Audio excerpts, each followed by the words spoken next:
And welcome to the Hot Seat of College Football Show. I know this is a really delayed episode because obviously last minute locks is going to be tomorrow, but I have just been incredibly sick this week, so feeling a little bit better now. So we're going to get this show just because I already just like to get it out, just to get it out.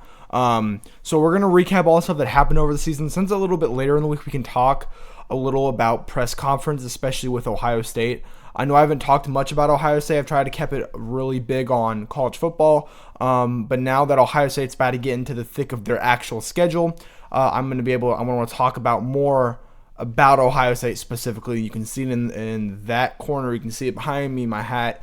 Let me know. I'm going to experiment with this setup. Instead of having the mic up here, have the mic maybe here. Maybe have the headphones on more often. I'll just have to test it out.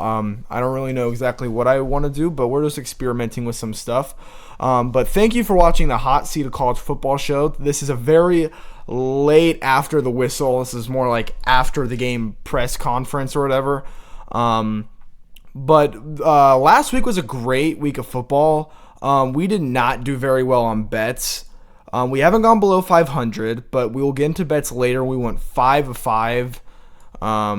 So we're not really getting better, but I think a lot of it is based on preseason, and I think it took me a while to kind of get rid of those preseason ranking stuff. So I think later in the season we should get that percentage up. There's also just been a ton of upsets recently, kind of like last year.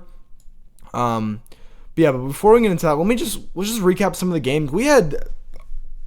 Maybe game of the year. Down in Knoxville, and I don't know what it is with Georgia with like their SEC opener just on the road with like the game of the year. Obviously last year it was with Alabama Georgia, where that was the game where like Carson Beck threw like 3 interceptions, and then Ryan Williams with that obviously the catch of the year, the spin cycle. We all know, we've seen it a billion times. But the game last Saturday, it was number 6 Georgia on the road at number 15 Tennessee. I think the rankings now, Tennessee actually didn't move. They're still at 15, but Georgia is up at 4. So a little bit of ranking changes from this game. Georgia won an absolute thriller. This is maybe the second year in a row they've had game of the year. But this game was very tale of two halves, and I'm going to throw in clips of the Ohio State-Ohio game later. But the reason why I wasn't able to watch the fourth quarter of this game was because I was at the Ohio State-Ohio game. So the only way I could check the score, because there's no service in the stadium, or it's really bad service, the only way to really see it would be on the like little score bug thing in the stadium. And you're not really, I guess they would have the game on in the stands, but I don't want to miss the game. I'm trying to watch the game on the field. But I will say I've seen a lot of stadiums. I think I've even seen Ohio State done this before. They don't put other games on their score books. I don't know why. Like during a commercial break, go put on Georgia, Tennessee, or go put on LSU, Florida on the score bug while we're waiting, instead of just having like Kendrick Lamar playing over and over again. But back to the Georgia-Tennessee game. So Tennessee has been a very interesting team because they were obviously in the playoffs last year at 10-2. They lose Nico, and that's been an entire thing at UCLA. They just got their head coach fired, and they're 0-3. Nico looks terrible. So Tennessee won the trade, and I think that's something that they didn't expect was going to happen. But Joey Aguilar, we all expected Tennessee to have some sort of drop-off. They lost Dylan Sampson, their running back, and they lost James Pierce Jr., their preseason first-round overall pick edge rusher. I think he fell a little bit. I think he was still in the first round. But they lost a lot, but they have Joey Aguilar now, who's more of a gunslinger, but he was very turnover-prone. He did have 2 interceptions in this game. One of them wasn't really his fault. The receiver fell over, but he threw 4 touchdowns too, so that was a really big factor. There was a lot of Georgia had a lot of defensive mishaps that you would see early in the season. Tennessee was at they had a 21-7 lead early. It was 21-0 at the end of the first. I think it was 21-7 at the end of the first quarter. And that was something that Tennessee kind of found themselves in last year when they played Ohio State. They were down 21-0, 21-7, whatever. But Georgia had, I think they ran off like 17 unanswered points, or maybe 10. It was 21-17 at the end of the first half, and it was really of like, okay, Kirby's down. This is what Kirby does. They were down 17-0 against Georgia Tech at home last year. They were down 28-0 against Alabama last year. They were down 17-0 or like 10-0 against Tennessee last year. Like, this is what they do. Recently, they come out super slow, but then they fight their way back because Kirby is a top 2, maybe the number 1 coach in the country still. So they're down 21-7 at half, and they get the ball at halftime, and they score a couple field goals, and I'm pretty sure what was a 21-7 lead by Tennessee, they were now trailing 21 to, I think it was 27. So they had 20 unanswered points. And then for the second time tonight, so earlier in the first quarter, Joey Aguilar just threw a kind of like a go ball, maybe a post down the field that was covered completely. And the Georgia defender just fell over, and then he did it again. So Tennessee had like 2 50-plus yard touchdowns. We're just like, oh my goodness, Tennessee is popping off. So it was 28-27 at the end of the third, and it was a back and forth. Joey Aguilar threw an interception. What it looked like was going to be a Georgia, like, oh, there goes Georgia, they won. Then it was all tied, and then Tennessee was up 38-30. Georgia, they had like a fourth down, and they threw, it was a beautiful ball, and they score off fourth down, which would have been the game. And then they get the 2-point. So they go into overtime 38-38. Tennessee actually had the chance to tie this one up. I think it was like a 43-yard field goal. He just missed it. So they go into overtime. Tennessee kicks a field goal. And then Georgia ends up winning with a touchdown. So they win 44-41, and which was a thing where like Tennessee hasn't scored a touchdown against Georgia in like 4 or 5 years. Or maybe it was like 4 years. So just absolute, I mean, even if I'm Tennessee fan, you don't fall in the rankings. You were expecting to lose this game. I predicted this game being 27-16. It obviously was not that. I thought Tennessee was going to win this game. But Georgia doing what Georgia's been doing the past couple of years, just when they're down, they come back, they keep fighting, they dig deep. So they go ahead and win that one in what I think was potentially the game of the year. So Georgia looking very impressive on offense, and they can look that good on offense when they get their defense locked in, which I'm sure they will. Georgia's a scary team early. So we're going to go into the second game that I missed because I was at the Ohio State game. So Notre Dame played A&M, and this was number 8 versus number 16. Notre Dame was favored by how many points? Was it 6.5? Yeah, 6.5 points. I picked Notre Dame to win this game. This was a game where I was like, okay, so Notre Dame got up early, blocked the punt, but stuff that I've seen from both teams continued in this game. Notre Dame not being able to stop anything on defense, and A&M not being able to stop anything on defense. They did it against like UTSA or whoever they played. They all had like 24 points all these teams. So I really didn't think, I thought this game was going to be low scoring. I thought this game was going to be like 16-13. That is just because both coaches are very defensive, and both coaches in the past have been known for their defenses.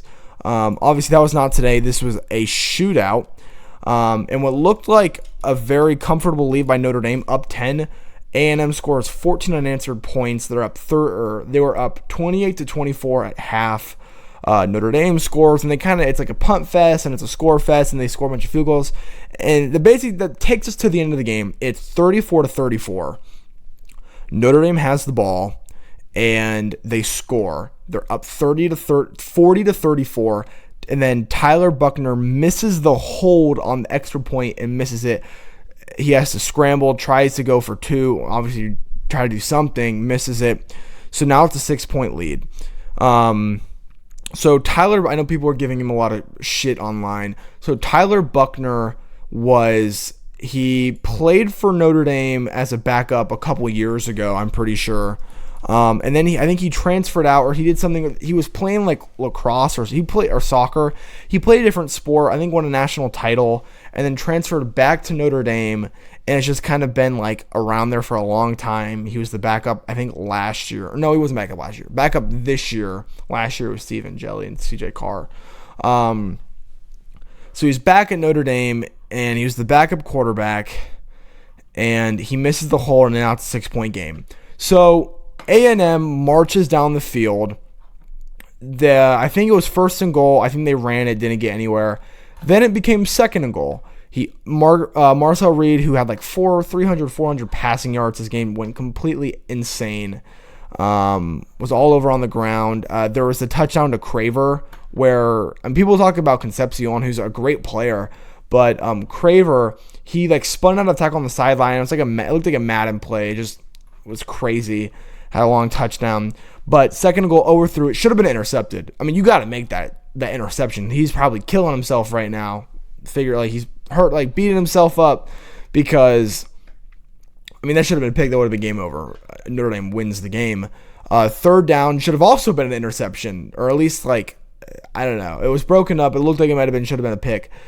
So then they get to fourth down. There was like 13 seconds left, and Marcel Reed drops back, looking to throw, and just absolutely A&M got away with the worst hold you've ever seen. The defender gets in through a gap, clear target at the quarterback. Marcel Reed has to pump fake because he's trying to scramble. He knows he's going to get sacked. I mean, he's going to get sacked.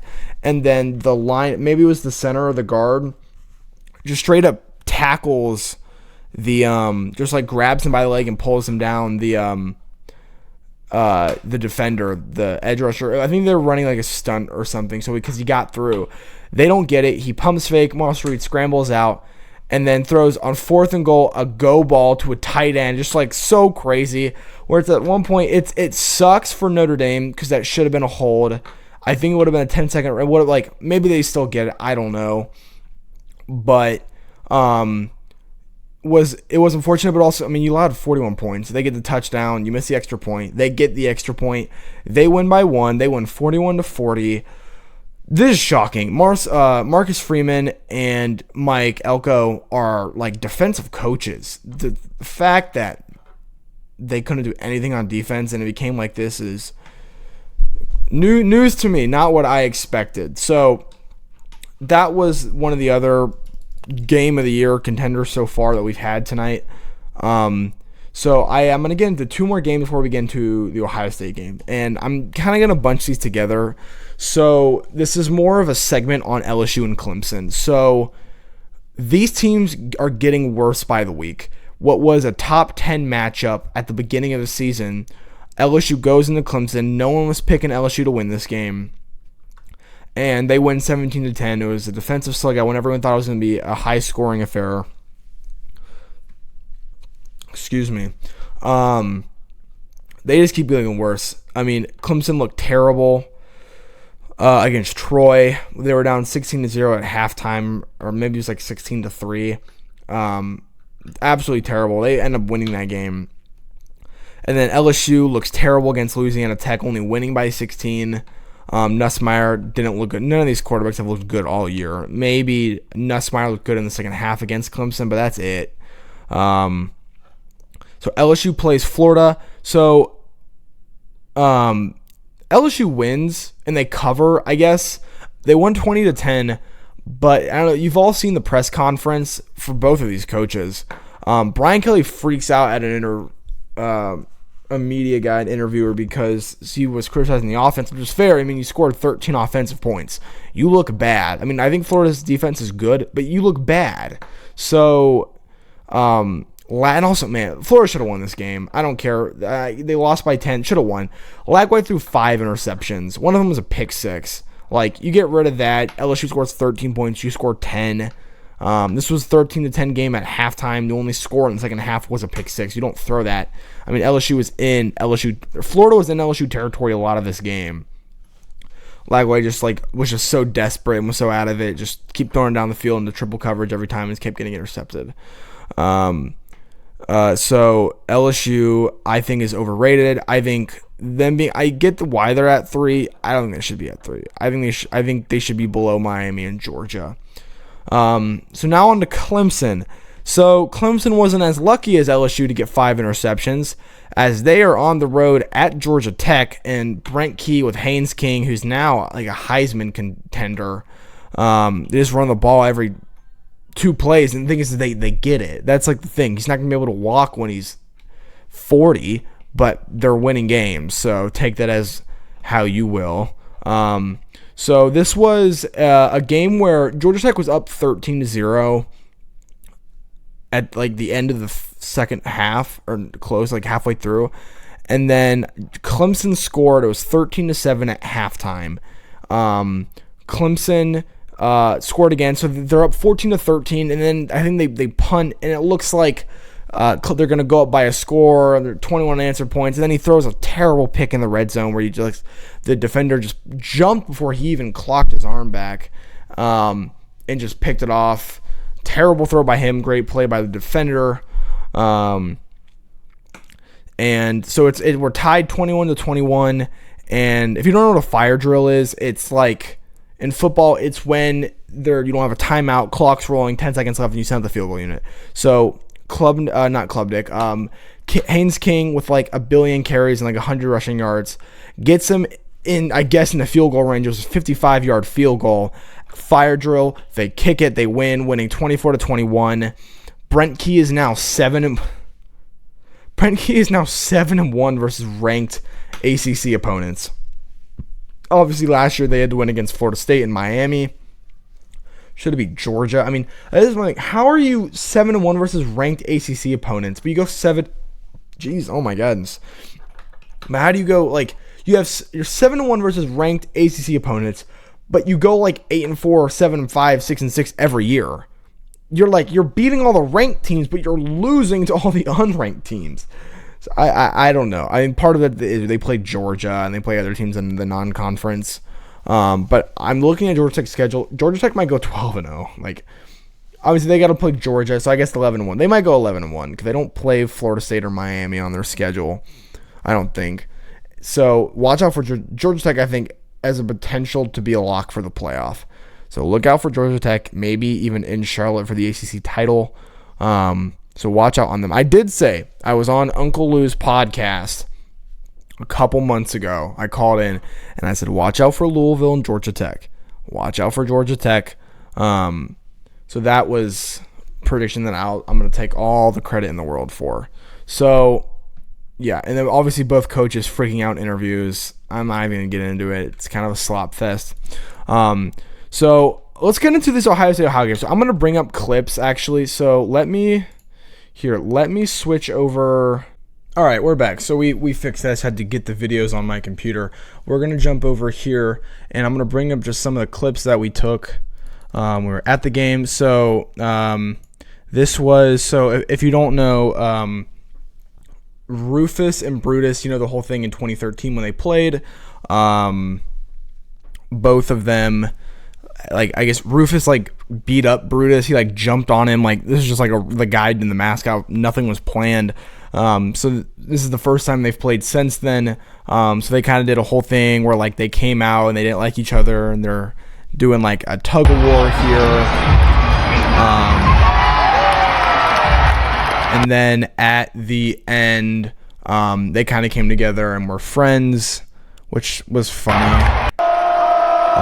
So here, I'll talk about this. So this was a 4th down, and I think 2 that they had. They actually got the 4th down. Jermaine just didn't get on his man quick enough. But I was here for the Tennessee game, but I was in the upper decks of the stadium. So it was loud, but it wasn't that loud. This was the loudest I've ever heard the stadium. I'm not saying it's the loudest stadium it ever was. Obviously, it's not. This is Ohio. But for what I've heard, the seats that I had for this game come from a family member that gets tickets, and I'm only get them for games that aren't very good, that he doesn't want to go to. So the only time I get to have these seats are for lower games. So for a lower game, this is for any game I've been. This is this moment. It was the camera doesn't really pick it up. This is the loudest I've ever heard in the stadium. Obviously with the new flickering lights. that immediately go to an ad, which of course they do. Like, you see one person has a towel, so they get that. If we go to the next clip, what was this? I think this was a touchdown. So I think this is when he throws. Yeah, okay, so this was the touchdown to C.J. Donaldson. This was called back because he stepped out of bounds, but I thought I still had the recording. So you can kind of see, this is kind of what the crowd theme looked like. Like, they did it, but nobody else really did. This is them playing the Ohio song that nobody knows or cares about or likes. The Ohio Treat Me Well song. I guess you can kind of see. So it's kind of hard to see on here, but around half the stadium wore gray, half the stadium wore white. So yeah, so this was halftime. So the Ohio State and the Ohio bands combined, which I thought was cool, which is why there's so many people here. I know it's terrible quality, sorry, but they all combined, which I thought was cool, and they spelled Ohio. And then whenever they would play Hang On Sloopy, everyone would be go like the Hang On Sloopy, who be saying Hang On, and they go O-H-I-O, and then all the people that were OU fans would go U, which I thought was funny.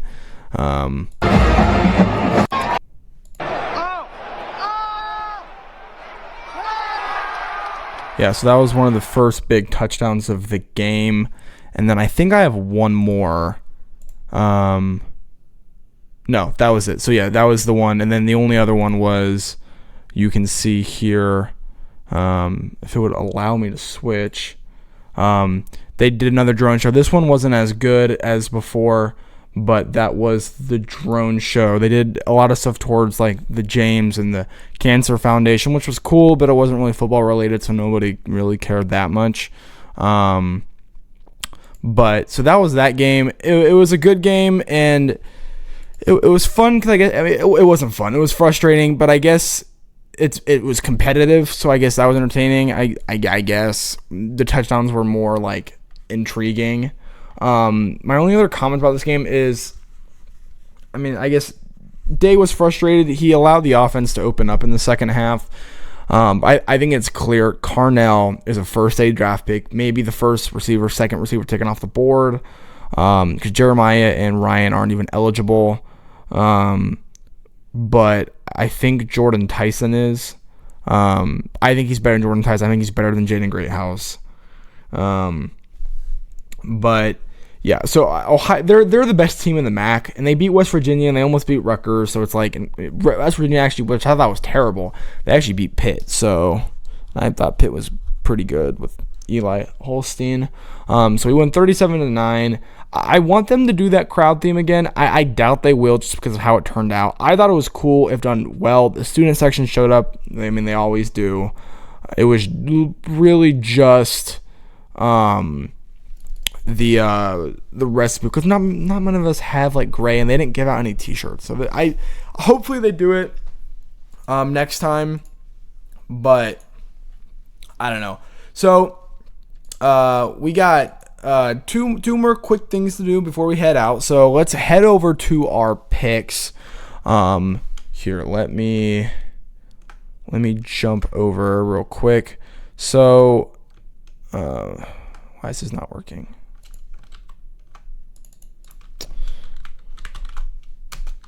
So, oh my goodness, why are you doing this? So, here, let me jump over. There we go. So, okay, so now this is working. So we went 5-5, and now we're 19-34 at 56%. I think we were at 58% last week, and we went 5-5, which is 500. So I don't understand how we went down in percentages, because we went 5-5 here, 5-5 here, 5-5 here. So that's what, 5, 10, 12, 17, 18, 19. 19 of 34. I don't know. I guess I'm just doing my math wrong. But we went from 58 to 56, so still above. We haven't had a below 500 week. Almost here. I almost leaked all my picks for tomorrow. So this is how we went. So yeah, I did pick Georgia to win. I also did pick Notre Dame. That game was shocking. I'm not mad that I got it wrong. I just really did not think that A&M was going to be that as good as they were. And I didn't think Notre Dame's even was going to be that bad coming off of a loss and a bye week. So I did take LSU to win. I had the game being 27-24. I guess they covered, but I don't really. I guess they covered, I did pick Clemson. This is one of the things where preseason got in the way. I should have just pulled the trigger and picked Georgia Tech to win this game. I did pick Miami, and actually, this is the thing. I said the spread is not big enough. Everyone was taking Miami or USF to cover. I said this game was going to be 48-14, 49-12. That's literally the same score. 48-14, 49. That's the same score. So I was 100% right about USF. I was 100% right about Florida. I was 100% right about Miami. So also people saying that Miami's number one. Look, the SEC overinflated Florida, which overinflated USF because they overinflated Boise as well, which overinflates Miami. Miami's not the number one team in the country. I'm sorry, they're not the number one team in the country. The biggest whiff, and this was something that I thought about, and I guess it would be closer, was, the South Carolina game. So Vanderbilt wins 31-7. Part of it was Lenore Sellers got knocked out in the first half, and I think it was like 14-7, maybe 21. I think it was 14-7 when he got knocked out. So it was still close when he got knocked out. But South Carolina is a fraud. Shane, with Brent Key and Deshaun Foster getting fired, I wonder if Shane Beamer would go to Virginia Tech just because, like Frank Beamer, they just played Virginia Tech, Frank Beamer, his dad was there. So maybe. I don't think he gets fired by this. I think Vanderbilt is just decent. Now they're ranked. They're like top 20 now. So good on Vanderbilt. I was very like, I don't think the Magic is going to come back for the season. Obviously, I think it has. But yeah, I was very wrong on that pick. I was wrong. The one thing that I was most upset about, what just happened, was this Duke-Tulane. I'm like, I'm telling you, Duke's going to win this game. This game was not as close as the score was.